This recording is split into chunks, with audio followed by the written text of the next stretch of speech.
Selamat malam pemirsa Duta TV, kembali bersama saya Diana Rosyanti dalam Bincang Bisnis. Pemirsa, kita tahu bahwa UMKM ini menjadi tulang punggung perekonomian negara, termasuk juga di Kalimantan Selatan. Geliatnya tetap harus kita jaga, apalagi seusai badai COVID-19 yang betul-betul melumpuhkan perekonomian kita. Dan saat ini geliat perekonomian dari UMKM sudah tampak jelas dan ini sangat menopang sekali untuk geliat bisnis di Kalimantan Selatan. Bersama saya sudah hadir dari PT Jamkrida Kalimantan Selatan, yaitu Direktur utamanya Bapak Dr. Suyanto CFP. Kita akan sapa dulu, beliau sudah hadir bersama saya di studio. Selamat malam Pak Suyanto. Pak Yanto ya saya panggil ya? Ya, Oke, baik. Okay. Pak Yanto, kita tahu bahwa UMKM ini betul-betul menjadi tulang punggung dan penyangganya. Dan saat ini ada orang mengatakan bahwa UMKM itu sebenarnya dimanjakan oleh banyak hal. Perbankan fokus pada UMKM, semua perbankan ya, baik nasional maupun daerah. Nah ini sebelum nanti kita bicara ke UMKM-nya, ada sebagian mungkin yang sudah mengenal Jamkrida itu apa, tetapi sebagian juga ada yang masih belum aware apa itu Jamkrida. Bahkan mungkin saya juga awalnya tidak terlalu kenal apa hubungannya juga Jamkrida dengan UMKM. Mungkin bisa dijelaskan kepada kita Jamkrida itu apa dan apa cakupan dari kerjanya dari Jamkrida ini. Oke, baik Mbak Diana, terima kasih ya. Jadi PT Penjaminan Kredit Daerah ya Kalimantan Selatan itu mulai berdiri dan beroperasional tahun 2014 ya. Hal itu berdasarkan dari riset Bank Indonesia saat itu yang menjadi hambatan utama UMKM itu untuk bisa maju dan mendapat pinjaman dari bank atau lembaga keuangan lainnya itu adalah masalah agunan. Hasil risetnya seperti itu. Problemnya di situ biasanya. Di biasanya. masalah agunan, Mbak. Jadi karena agunannya tidak ada, maka dari situ Bank Indonesia menyarankan bahwa di setiap daerah harus dibentuk lembaga penjaminan kredit. Nah, sejak tahun 2000. Itulah Jamkrida. Itulah Jamkrida. Jadi tujuan didikan Jamkrida itu adalah menjamin UMKM ya yang visible, artinya usahanya itu layak tapi tidak bankable. Bankable itu artinya yang tidak mempunyai agunan atau kurang mempunyai agunan. Oke, misalkan ini Mbak Diana, ada UMKM yang usahanya bagus, laporan keuangannya bagus, dan saat itu pasarnya lagi bagus. Kayak gitu, dia kurangan modal, dia ternyata sama bank ditanyain, agunannya apa?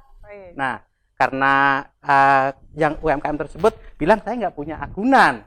Nah, karena nanti bank akan menghubungin ke PT Jamkrida Kalsel untuk membantu itu. Nanti kita keluarkan namanya sertifikat penjaminan. Dengan sertifikat penjaminan itu, maka UMKM tersebut akan mendapatkan pinjaman untuk tambahan modal. Oke, artinya gantinya agunan itu ada. Ya, nah sekarang dari Jamkridanya sendiri itu bank akan menerima atau memberikan kreditnya atas penjaminan dari Jamkrida. Jamkrida sendiri apa yang dipegang dari UMKM? Apa yang menjadi syarat dari UMKM sendiri bisa mendapat jaminan dari Jamkrida? Tadi memang sudah disebutkan harus visible, harus ini, harus itu. Tapi secara rincinya apa yang membuat akhirnya Jamkrida perusahaan ini atau UMKM ini dijamin? Oke, jadi itu menganut daripada proses di banknya, Mbak, atau lembaga keuangan tersebut ya. Kalau banknya kayak gitu, Jamkrida juga otomatis jadi proses verifikasinya Jamkrida nggak ikut lagi. Ya, 100% dijamin atau selama banknya itu Jamkrida juga seperti itu. Artinya hanya di posisi ketika dia visible tapi tidak bankable, Jamkrida ada di situ. Artinya kalau visible secara aturannya berarti ya. Baik. Nah, kalau di Kalsel sendiri Jamkrida mulai dibentuk tahun berapa ya? Tahun 2014, Mbak Diana. 2014 ya. 2014 ya. 2014 artinya sudah hampir 10 tahun. 10 tahun ya. 10 tahun. Saat ini yang UMKM yang sudah dijamin Jamkrida sudah hampir 8,5 triliun, Mbak. UMKM dengan jumlah UMKM sebesar 76.000. Dan tenaga kerja yang terserap akibat itu sudah hampir 200-an ribu, Mbak. Baik. UMKM. Ada yang menarik. kita tahu lah fluktuasinya UMKM. Ya. Pertama, bisnisnya rata-rata itu UMKM itu mengikuti tren. Ya. Kalau satu bisnis X banyak Iya, kali ikutannya. Lalu dan untuk yang sustain itu kan paling bisa dihitung dengan jari gitu lah, bukan dihitung dengan jari juga. Artinya persentase dari total yang tadi disebutkan itu hanya beberapa saja yang sustain, lalu membesar dari UMKM jadi UKM dan jadi pebisnis besar. Kalau di potretnya Jamkrida sendiri terhadap UMK Alsel itu seperti apa kondisinya? Ya, baik Mbak. Jadi waktu Corona ya, Jamkrida Kalsel waktu berdiri itu ya kita mengikuti ya, alhamdulillah lembaga keuangan yang kita kerjasamakan cukup baik ya. Tapi tetap namanya UMKM risikonya tetap tinggi ya. Untuk saat ini untuk daerah Kalimantan Selatan net performance loan-nya sekarang sudah 3,7% ya. Karena kalau bank itu kalau sudah sampai batas 5% dia sudah stop lending, nggak boleh ngasih kredit ke UMKM. Jadi secara umum sebenarnya masih tinggi itu, Pak. Resikonya Jamkrida masih tinggi. Makanya sampai saat ini tidak ada lembaga penjaminan kredit yang swasta ya, yang punya pemerintah ya. Jadi di samping untuk memenuhi fungsi sosial, bagaimana jumlah UMKM yang dijamin, bagaimana berapa jumlah tenaga kerja yang terserap, terus bagaimana volume penjaminannya kayak gitu, kita juga harus laba, Mbak. Itu yang menjadi permasalahan ya. Sebagai suatu perusahaan ya tetap harus laba ya. Jadi kita tetap harus hitung-hitung kayak gitu, Mbak. Oke, baik. Nah, kalau kita melihat bahwa UMKM di Kalimantan Selatan pastinya juga dengan profiling yang berbeda-beda ya, profiling berbeda-beda. Sekali lagi sustain itu menjadi PR ya, sustain menjadi PR. Berapa banyak dari total hampir 10 tahun ini UMKM yang sudah dientaskan gitu. Tadinya dengan jaminan Jamkrida karena tadi kurang bankable sampai akhirnya dia menjadi besar, lalu akhirnya dia sudah bisa dilepas, sudah bankable, sudah langsung urusannya dengan perbankan. Tapi kita akan kembali setelah yang satu ini.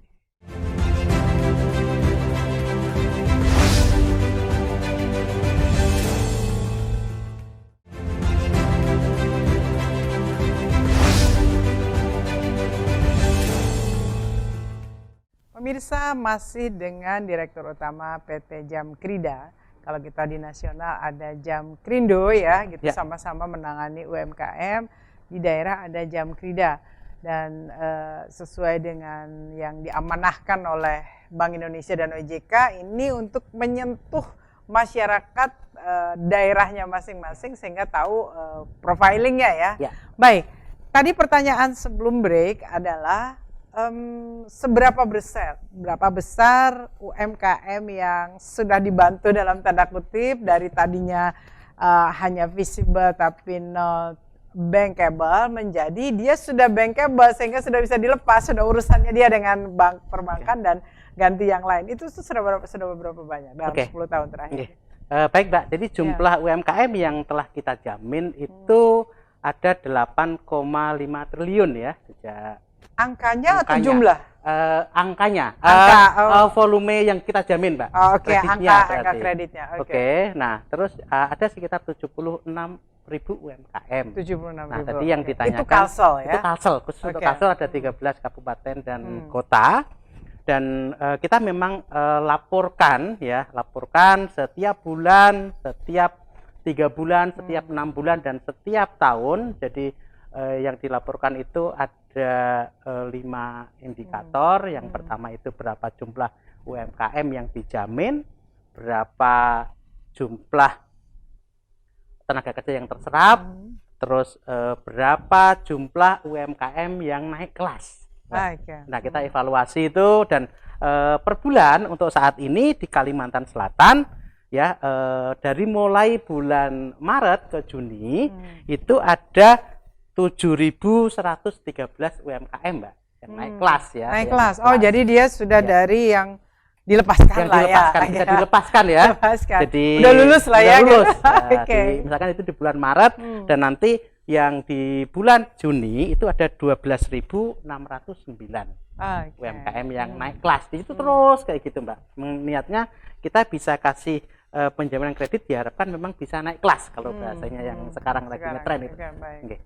Baik. Untuk proses pendampingan naik kelas, baik perbankannya sendiri maupun mungkin jam kredit kan punya kepentingan nih agar tadi sustainnya terus continue kan sustain, lalu semangatnya tetap dijaga, jangan habis selesai tren jualan X atau bikin apa mati usahanya. Itu gimana? Adakah pendekatan-pendekatan yang dilakukan? Apakah jam krida yang direct langsung ke UMKM-nya atau perbankannya yang mencoba membantu agar dia usahanya terus berjalan? Ya, sepertinya bisa dua-duanya itu, Mbak. Saat ini yang jalan ya, yang banknya, yang penyalur kredit juga bikin usahanya juga yang bersangkutan juga lancar seperti itu. Nah, jam krida juga punya kepentingan supaya klaimnya tidak banyak dan jam krida bisa tetap eksis, kan kayak gitu. Jadi memang keduanya, Mbak, kita juga ada program-program yang memang secara langsung maupun tidak langsung bisa menyentuh ke UMKM tersebut, Mbak, terutama di pelosok-pelosok itu ya, dengan memberikan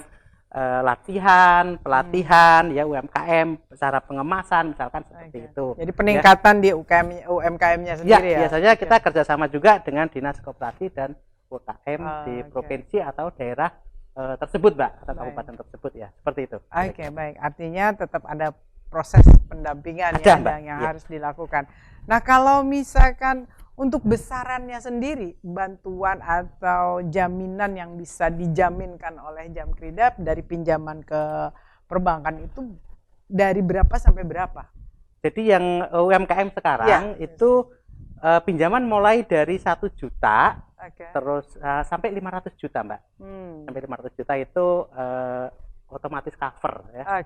Artinya tanpa proses. Sampai 500 juta tidak bankable, berani juga ya dijamin oleh jam krida? Bisa. Kalau kondisinya seperti apa itu? Kalau memang usahanya itu layak, Mbak, di scoringnya tinggi ya. Dan itu bank yang akan menilai yang akan menilai ya. Kita percaya penuh dengan mitra kita di bank. Gitu. Kalau memang usahanya layak dan mereka mengajukan ke tempat kita keluarkan sertifikat penjaminannya, maka kita bisa jamin dan nasabah berhak untuk mendapatkan kucuran kreditnya dari perbankan tersebut. Proses menjamin, nah ini kita bicara namanya menjamin orang, namanya menjamin usaha, apalagi kita tahu juga bahwa UMKM ini kadang-kadang fluktuatif.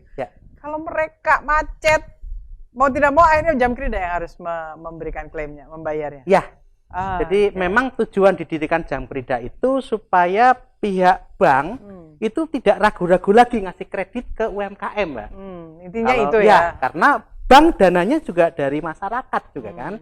Selain dari modal yang sendiri. Artinya kalau ada misalkan orang naruh orang deposito, sementara nanti dikasih kredit ke UMKM, banknya pasti akan lebih hati-hati nih, kalau macet nanti nggak ada yang nanggung gimana, nggak ada yang jamin gimana kan, seperti itu.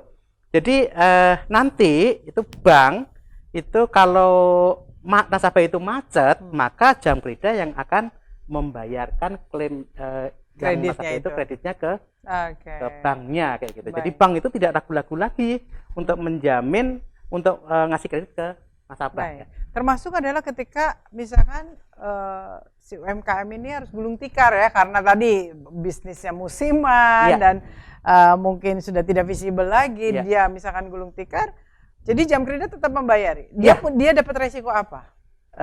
Jam krida tetap membayar, walaupun di bahasanya penjamin kredit itu ada yang namanya subrogasi, Mbak. Subrogasi itu tetap dihitung hutang.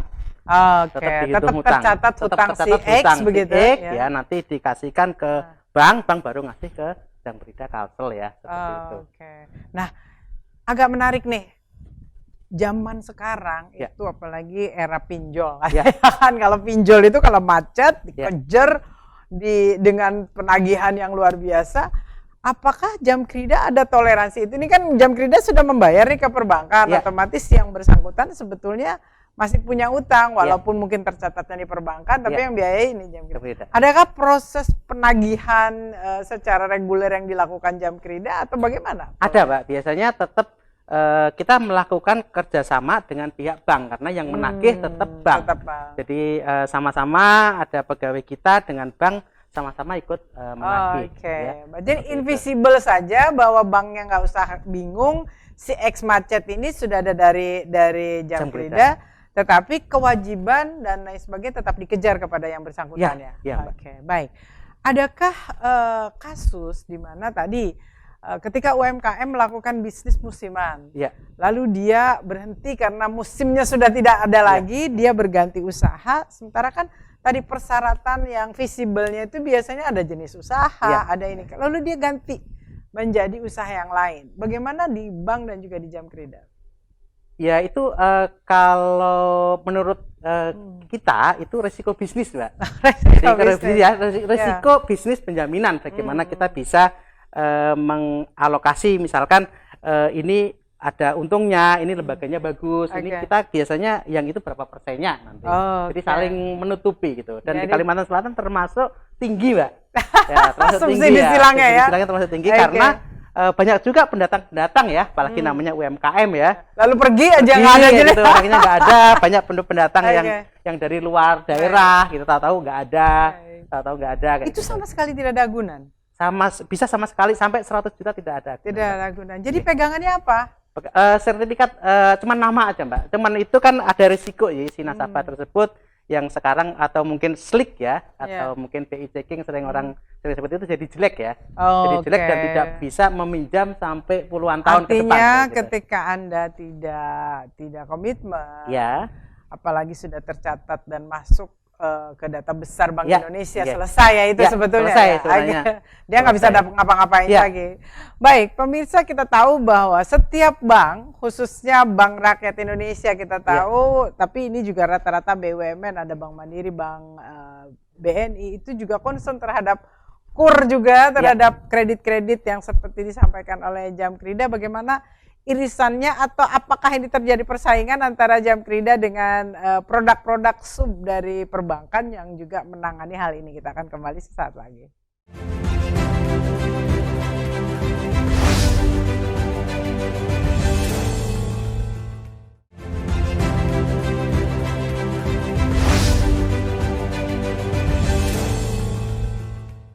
Pemirsa, Bank BUMN dan juga Bank Daerah itu pastinya sangat concern karena kita tadi juga menyebutkan bahwa UMKM ini menjadi tulang punggung perekonomian.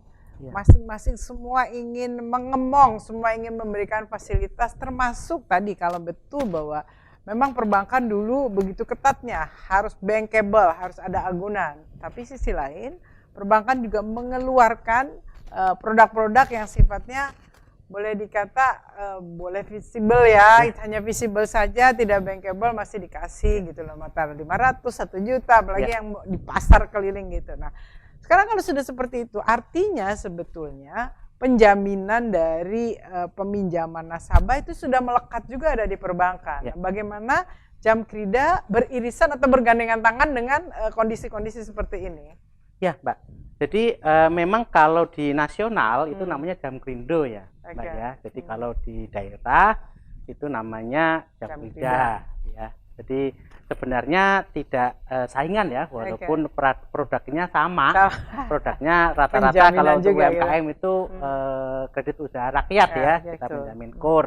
Hanya setiap bank itu kan sudah menempatkan targetnya masing-masing, Mbak. Jadi misalkan Bank BRI sekian triliun untuk satu wilayah Kalimantan Selatan, Bank Daerah misalkan Bank Kasel berapa triliun kayak gitu kan. Nah, itu pasar kita, Mbak, pusat penjaminan. Jadi kalau mereka sama-sama sama-sama kita majukan UMKM dengan memberikan kredit yang baik dan mana yang layak kayak gitu. Jadi kalau sekarang ini ada UMKM yang bicara lagi masalah saya kok kurang modal, terus saya kok akses bank itu kok sulit. Itu saya pikir bukan masalah banknya ya, itu masalah UMKM-nya yang mungkin masih belum visible tadi itu, Mbak. Ya, artinya harus mencari konsultan ya untuk mendampingi. Ya, seperti itu. Baik.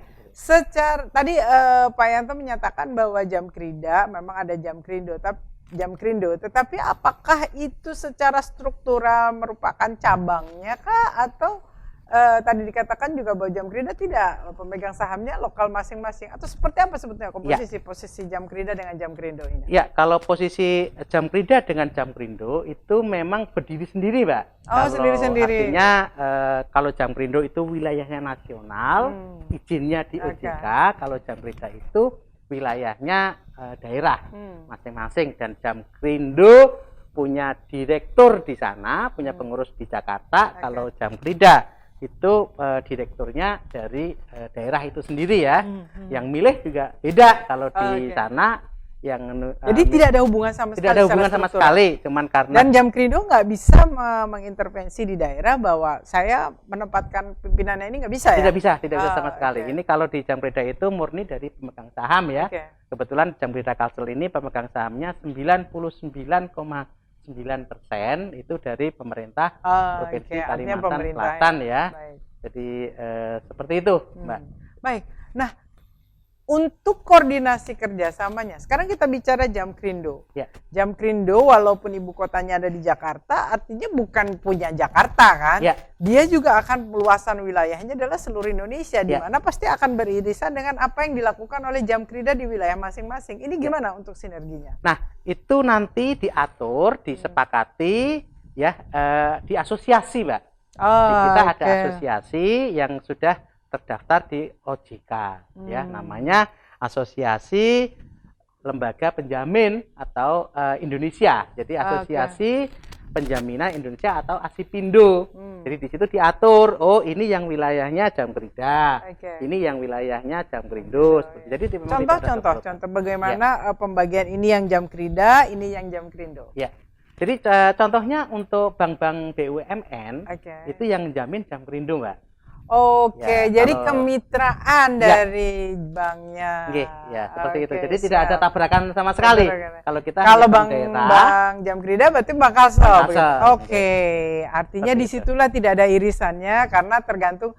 Berarti ini mendampingi atau membersamai bank daerahnya masing-masing. Gitu diharapkan kan dengan adanya Jamkrida itu yang kami bisa menjamin yang memang wilayahnya sampai ke pelosok-pelosok ya, yang tidak diketahui oleh Jamkrindo. Diharapkan seperti itu dengan budaya lokal. Tapi menarik karena kalau kita bicara ke pelosok-pelosok, betul bahwa Bank Kalsel itu harus ke pelosok karena memang kan ini boleh dikata menjadi fasilitator perbankan untuk ASN dimanapun berada gitu loh.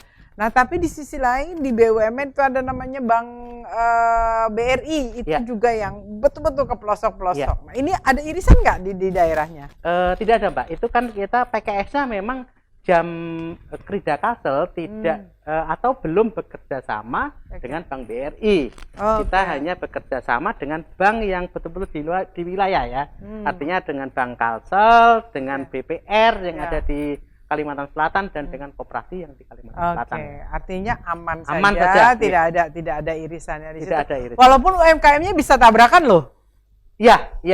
Tergantung tapi UMKM-nya mau mengajukan kemana ya? Ke bank mana gitu. Secara otomatis covernya nanti kita di belakang bank. Jadi kalau misalkan bank UMKM di daerah memilih ke perbankan BUMN, maka penjaminnya adalah Jamkrindo. Kalau di daerah ya Jamkrida. Seperti itu, Pak. Baik, dari total hampir 10 tahun keberadaan dari Jamkrida, ini seberapa besar atau prestasi apa yang sudah dicatatkan oleh Jamkrida? Ya, jadi alhamdulillah Mbak ya, Jamkrida sampai saat ini masih tetap eksis ya, walaupun cobaan terbesar saat corona kemarin ya. Saat corona kemarin di tahun 2020, 2021 itu ada klaim yang jumlahnya itu hampir atau lebih dari separuh modal dasar di Jamkrida Kalsel. Itu bisa begitu kenapa? Ya karena memang macet semua. Macet semua. Corona orang UMKM nggak bisa jualan kayak gitu, atau mungkin bisa jualan omsetnya jadi kecil hanya untuk menghidupi, mereka tidak bisa membayar di bank, akhirnya diklaim ke kita kayak gitu. Nah, jadi ini agak menarik. Jamkrida menjaminkan kalau pas ada yang lalai atau ada yang tidak asisten itu, berarti modalnya di modal pemerintah daerah yang ada di modal pemerintah daerah ya. Langsung dibayarkan ke perbankannya. Langsung dibayar. Kalau jadi gini, itu namanya di pengelolaan investasi dan sudah diatur oleh OJK ya, Pak ya. Jadi uang modal itu tidak bisa dibayarkan untuk klaim. Ya. Oke. Artinya tidak boleh ya. Cadangan. Tidak bisa atau tidak boleh? Sebenarnya tergantung pemegang sahamnya, Mbak. Oke. Tergantung Untuk pemegang kasel? sahamnya. Untuk kasel waktu itu tidak disarankan. Oke. Jadi memang dari hasil imbal jasa penjaminan itulah yang dipakai supaya berputar ya. Nah, itu agak berbeda bisnisnya dengan bank ya. Okay. Kalau bank itu dapat modal dari pemerintah daerah atau pemerintah itu dipakai untuk usaha. Tapi kalau Jamkrida dapat modal itu hanya dipakai ditaruh di bank untuk menjamin cadangan kalau ya, ada yang macet, kalau ada yang macet dan itu ada hitung-hitungannya menurut OJK maksimal 20 kali dari untuk menjamin UMKM. Jadi kalau hanya sebagai cadangan saja, Mbak. Ya, artinya karena memang dia tidak bankable dijamin oleh Jamkrida ya konsekuensinya itu ya untuk membayar. Seperti itu, Mbak. Pernah ada yang zonk nggak? Artinya ketika dia mungkin ketika usahanya turun dia nggak bisa bayar kreditnya dibayarin dibantu dulu oleh Jamkrindo itu kan masih oke ya karena dia hanya jatuh tapi akan berdiri lagi. Tapi ada nggak yang zonk betul-betul yang memang dia hilang, dia jatuh, dia tutup, dia hilang? Ada nggak yang begitu? Banyak, Mbak. nilai kreditnya banyak? Ya tadi, Mbak, sekitar 100 jutaan ya. Oh, sampai 100 juta ya? Kan? 100 juta nggak pakai jaminan. Dan itu nyarinya gimana? Itu biasanya kita kerjasama dengan Bank Kasel. Ya, Bank Kasel harus menemukan dia ya. Yang harus menemukan dia biasanya para pendatang itu kan, para pendatang yang usaha di daerah-daerah kayak gitu. Biasanya seperti itu, Mbak. Baik. Kalau sampai 100 juta kalinya banyak lumayan juga ya. Lumayan juga. Baik, kita masih akan bahas keseruan ini di mana kadang-kadang ada oknum-oknum yang tidak bertanggung jawab, tapi tentunya ini juga akan membuat nilai kepercayaan. Sementara trust itu menjadi penting sekali di dunia perbankan. Nilai kepercayaan dari perbankannya ini menjadi sangat-sangat kurang sekali kalau kita melakukan itu. Kita kembali sesaat lagi.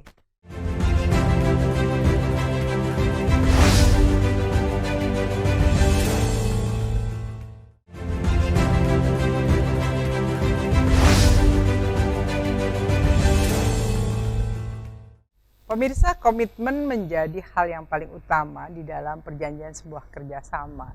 Tetapi Jamkrida ini cukup baik hati demi untuk menjaga geliat bisnisnya UMKM. Dijagain, dituntun, dibantuin gitu.